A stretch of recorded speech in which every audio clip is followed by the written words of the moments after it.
section, we'll be talking about the extend and inheritance features of Sass. Before this, we were talking about partials, import, and mix-ins. All these have the same principles, which are to reduce code, excess code to write, so to help you save time and make it easier for you to maintain code. So extended inheritance, personally, I don't really use it much. Most of the time, I can get away with just using partials, imports, and mix-ins. So I'll do a quick example, like a sample code, to show you how extends and inheritance works. But most of the time, I'll recommend that you can just use mix-ins, partials, and imports to reuse code. So let's write an extend. So you'll see here it's really similar. How about create something called,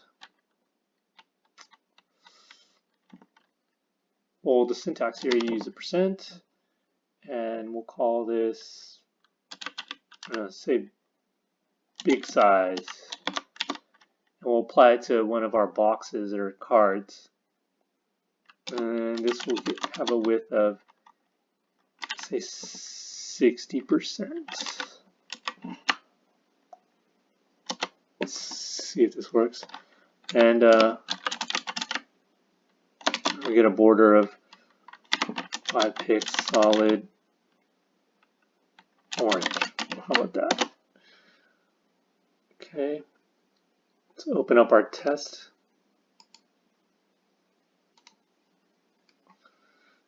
So how about we apply that extend on the box.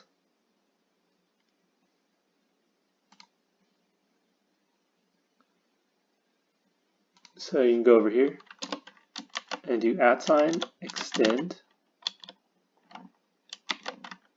big size.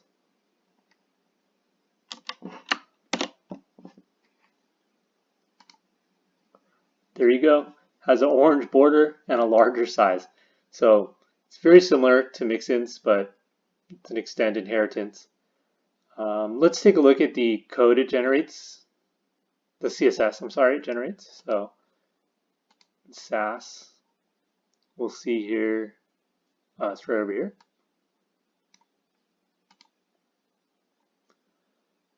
Actually, we didn't get to see the code the mix-ins generated as well, so you'll get to take a look at that. So see how we didn't have to type in these vendor prefixes over and over. We just had to include the mix-in, and it created all this for us.